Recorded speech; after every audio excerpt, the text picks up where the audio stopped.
para penyair, dawamkan salawat kepada Nabi Muhammad karena qabulnya sudah pasti dan tidak usah diragukan lagi. Fa'amaluna bainal qabuli wa raddiha illa salah ala Nabi Muhammadi.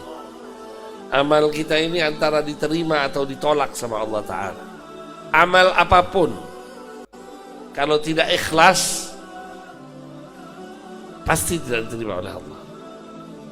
Tapi salawat walau tidak ikhlas, malam ini misalnya ada yang hadir, ya berat lah Kiai, berat, ada yang ngantuk-ngantuk sedikit, gak apa-apa, tapi salawatnya pasti ceto diterima. Kenapa? Berkah Nabi kita, Nabi besar Muhammad. Satu-satunya amal yang pasti diterima oleh Allah walau riya sekalipun. Minta dipuji orang, minta dapat, minta apapun, dipaksa. Kalau nggak dipaksa nggak salah, diterima sama Allah. Berkah Nabi besar Muhammad.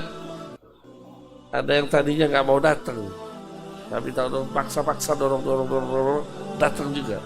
Dicarikan jalan gimana bisa datang juga. Salawatnya diterima sama Allah Ta'ala. Ini makom luar biasa, dan salah satu sir rahasia salawat kepada Nabi besar Muhammad, dan ini rahasia besar, bahwa salawat ini tidak mungkin bisa dilantunkan, bisa diucapkan oleh orang yang sudah tercatat di sisi Allah sebagai manusia-manusia celaka. La yuwafiquhu syaqiyan wala mahruman wala matruda. Kenapa? Karena orang yang baca salawat Nabi dibalas sama Allah. Man shalla alayya salatan wahida, kata Nabi, siapa yang salawat kepadaku satu kali, sallallahu alaihi asyra, Allah balas 10 kali. 10 kali rahmat. Rahmat dari Allah menyebabkan kita lepas dari azabnya, lepas dari murkanya, lepas dari celaka nanti di hadapan Allah Ta'ala. Berkah salawat.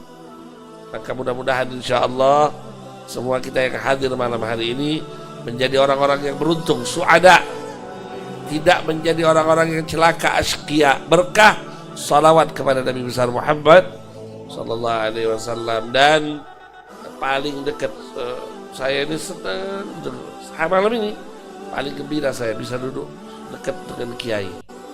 Dekat kiai saya senang.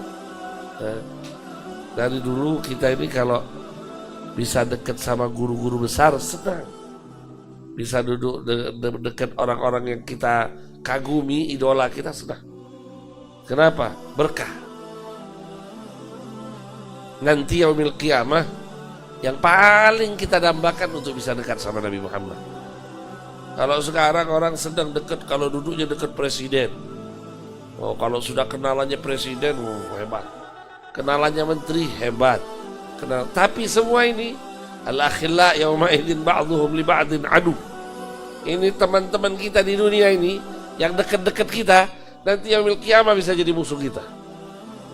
Tapi yang kita dekati di dunia ini dengan salawat, yaitu Nabi kita, Nabi besar Muhammad, itu yang bakal nolong kita. Makanya Nabi ngomong, aqrabukum minni majlisan yaumal qiyamah aktsarukum alayya salata. Paling dekatnya orang denganku nanti yaumil qiyamah yang paling banyak salawat kepada aku. Kepengen dekat sama Nabi Muhammad, banyak-banyak salawat. Oh, kalau di dunia saja dekat sama pejabat, dada kita bisa membusung ke depan. Nanti yaumil qiyamah gimana kalau dekat sama Nabi Muhammad? Gak ada urusan sama yang lain, gak ada urusan. Makanya di dunia ini sekarang kita cek nih, di hati saya ini, kalau ruangannya 10 kali 10, untuk Nabi Muhammad berapa? Ada nggak ruangan buat Nabi Muhammad di hati kita? Itu tergantung kita masing-masing. Anda mau kasih porsi ruangan buat Nabi Muhammad, insya Allah di hati kita ada Nabi Muhammad, dan hati itu menjadi hati yang berkah, hati yang salim. Yauma la yanfa'u malun wala banun illa man atallaha biqalbin salim. Hati yang bersih.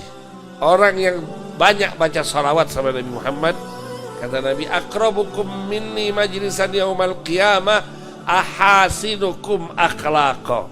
yang paling banyak baca salawat kepadaku, yang paling dekat denganku nanti yaumul qiyamah, yang tadi kata Nabi, yang paling banyak salawat. Yang kedua, yang paling bagus akhlaknya.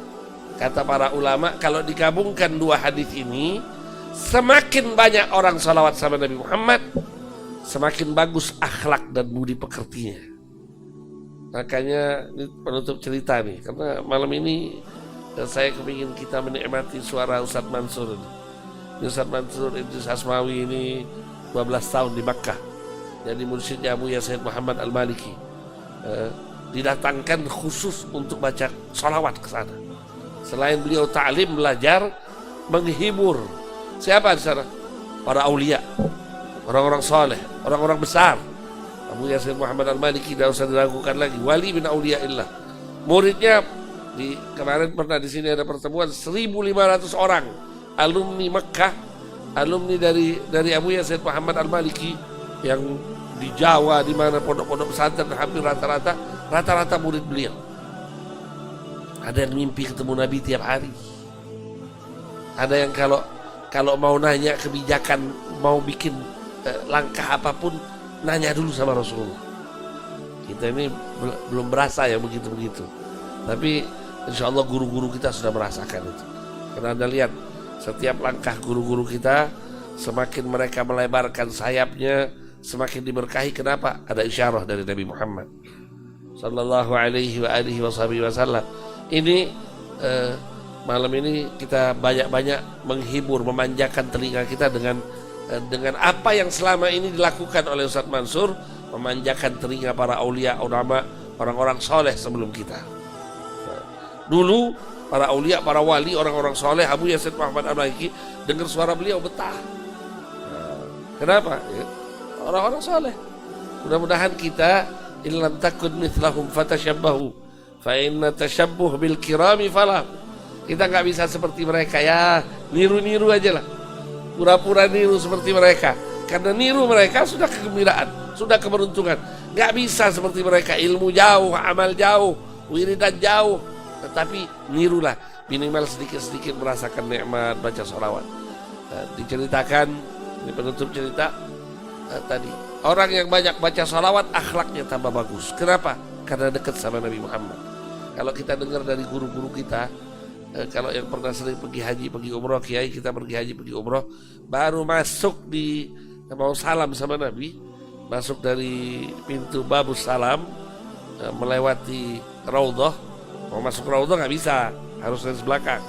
Kalau masuk dari sini ya untung-untungan. Kalau pas lagi untung masuklah. Setelah itu melewati Hujrah Syarifah. Itu yang jaga makam Nabi itu. Yang kalau kita berdiri lambat sedikit dia langsung bilang, "Rah, ya haj, rah. Rah. Hendak doa. Kiblah hendak." Diajari kita kiblat di sana. Dia pikir kita nggak paham kiblat kemana. Tahu kita lagi mau salam sama Nabi. "Rah, ya haj, rah." Galaknya luar biasa. Jagonya panjang-panjang. "Rah, ya haj, rah."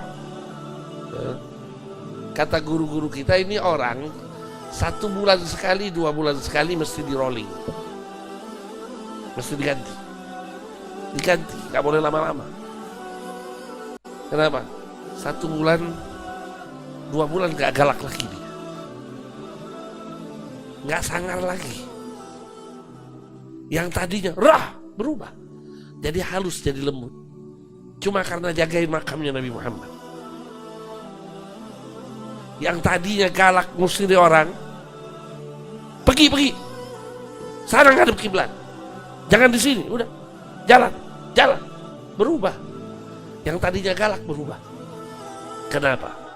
Berkah cuma diri di depan makamnya Nabi Muhammad. Ada orang baca salawat dari Yaman, dia jualan baca salawat, halwa, sallu ala nabi, sallu ala nabi. Tetangganya bilang, sumpah tetangganya yang punya toko, besok saya nggak kasih lagi. Berisik kalau jualan dagang. Dikit sallu ala nabi, sallu ala nabi. Besoknya sebelum dia mau putus ini kontrak, dia datang ke Mekah. Sampai di Mekah, sampai di Madinah, dia ziarah Nabi Muhammad, baru salam sama Rasulullah, kedengaran suara halwa, sallu ala nabi, sallu ala nabi. Ini yang dari Yaman katanya. Tahu-tahu suaranya sampai di depan makam Nabi Muhammad. Oh, katanya, ini orang ini salamnya dari sana, ternyata nyampe suaranya di sini.